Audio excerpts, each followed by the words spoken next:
Oke, di sini ada yang pertama ada pilihan 1 dan 2. Di sini ultrasonnya mereknya Enraf. Jadi ultrason banyak macamnya. Kalau yang di kampus ini dia ada 2 sih, ini yang ini Enraf. Pilihannya ada 1 dan juga 3. Ini adalah apa namanya? Panjang gelombang. Oke, pemilihannya bagaimana? Yang satu itu untuk yang lebih dalam. Kalau yang 3 itu nggak terlalu dalam. Oke, jadi yang satu, yang ini yang pertama adalah frekuensi. Jadi frekuensi ini untuk mengetahui pemilihan dari kedalaman tadi benar. Jadi kita mau area yang mau kita tuju itu yang apa? Yang dia itu tulang, otot, sendi atau saraf, ligamen. Kalau misalnya dia 3 berarti dia benar lebih superficial. Jadi biasanya lebih ke otot. Tapi kalau saraf, tulang itu biasanya lebih pilih yang 1. Karena kita mau ke saraf, jadi kita pilih 1 untuk frekuensinya 1 MHz. Kemudian yang kedua adalah apa ini, ada persenan di sini. kekuatan. Apa? Ada yang ingat? Di sini ada persenan atau kalau secara teori ada yang perbandingan. Jadi kalau nggak ada di sini, nggak ada persenan, berarti nanti pilihnya perbandingan biasanya. Tapi kalau ini dia persen. Yang kedua adalah pulse. Oke, pulse rasio. Yang pertama frekuensi, yang kedua atur pulse rasionya. Di sini ada persenan beberapa. Sebenarnya kalau secara teorinya dia itu kita diberikan persen dan juga perbandingan, kayak 20% itu 1:4. 25% itu 1:3. Begitu. Nah, ini kalau ini nanti ini berdasarkan kasusnya pasien itu dia apa? Dicek teman-teman tadi dari mulai infiltrasi palpasi diketahui oke, pasiennya itu dia masuk ke fase akut, subakut apa kronis. Akut berarti nanti akan ada tanda dari mulai inflamasinya.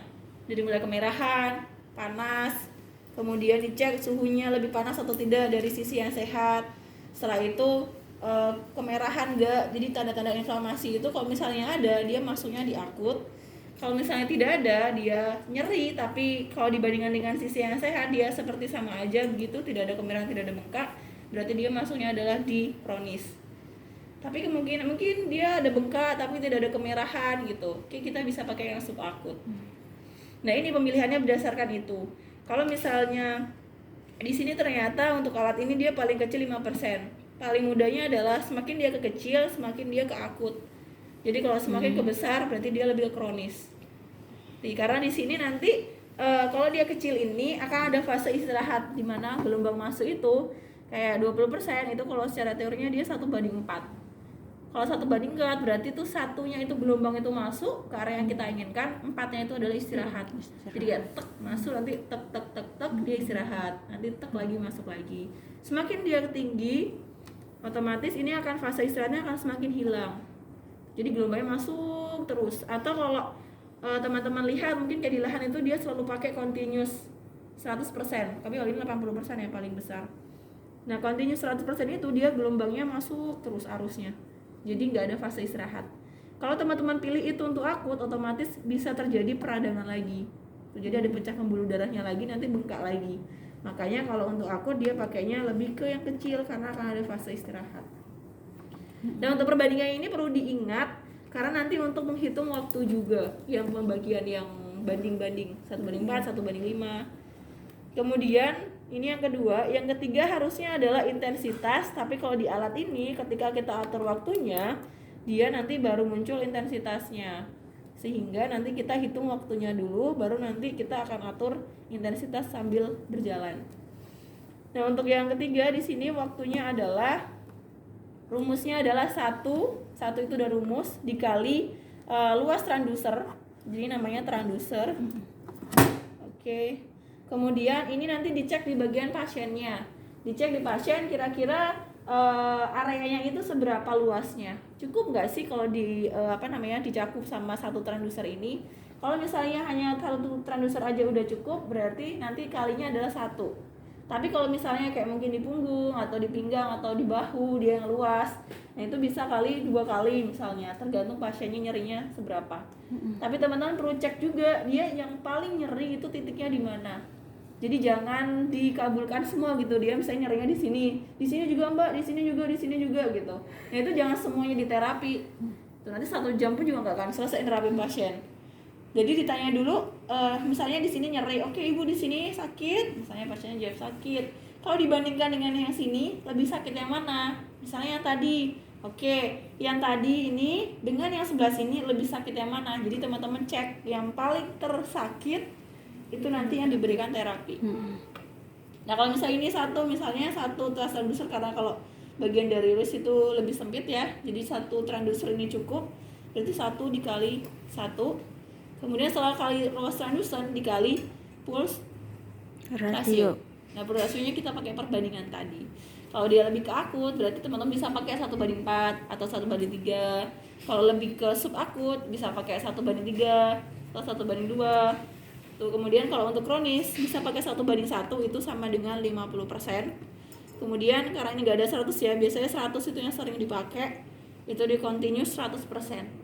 Nah, oke, kita pernah pakai yang 50, 1/1, ditambahkan 1 ditambah 1 berarti 2. Jadi perbandingannya ditambah, kayak kalau aku 1/4, 1 tambah 4 berarti 5. Nanti dimasukin ke rumus. 1 kali 1 berarti kita di sini kronis, dikali 2 berarti 2 menit. Oke. Ada bantal tadi kayaknya.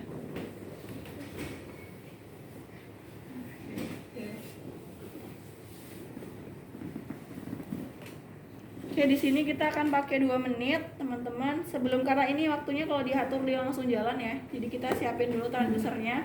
Pakai gel sebagai pengantar dari gelombang itu. Jadi harus pakai gel. Kalau memang areanya misalnya suatu hari ada permasalahan jari-jari, kalian teman-teman boleh pakai air, karena kalau begini kan dia melebihi ya transdusernya, jadi pakai air lebih direkomendasikan.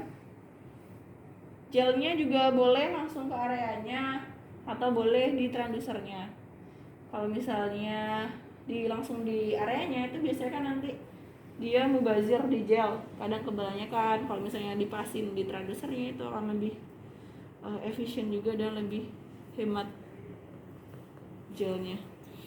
Oke, kemudian kita ratakan dulu sebelum kita atur. Jadi pastikan di area dari terowongannya ini dia udah pas. Setelah itu baru dimulai dari 2 menit. Oke, dipencet, kemudian diatur ke 2 menit. Jangan lupa intensitasnya dikurangin sesuai dengan teorinya. Jadi ada ingat nggak tentang intensitas? Oke, intensitas juga pilihannya ada 3, akut, subakut, kronis, sama. Bedanya adalah di 0,0-nya. Jadi kalau misalnya akut, ini dia 0,1 sampai 0,3. Kemudian kalau subakut itu 0,2 sampai 0,5. Kemudian yang kronis itu 0,3 sampai 1. Jadi teman-teman tinggal atur di sini berapa dia. Ini karena tadi kita kronis ya, jadi saya pilih 1. Kalau teman-teman pilih 0,5 juga boleh, bebas. Yang penting di rentang itu, dimasuk akut, subakut atau kronis. Kemudian kemudian ini alat yang ini kalau misalnya keangkat dia biasanya hidup, jadi tanda kalau misalnya kita miring begini atau gini harusnya dia keangkat, harusnya dia hidup lampunya. Jadi teman-teman harus tegak, lurus, tidak perlu ditekan, tidak perlu digeraki ke kanan ke kiri, jadi cukup diam aja di tempat. Kalau misalnya pasiennya kesakitan, kita gerakin sedikit ke kanan ke kiri, itu kemudian ditempatkan lagi di lokasi semula. Jadi nggak usah ditekan. Kalau ditekan nanti efeknya bukan gelombang yang masuk, tapi malah lebih ke efek masas. Jadi kayak diulek-ulek gitu.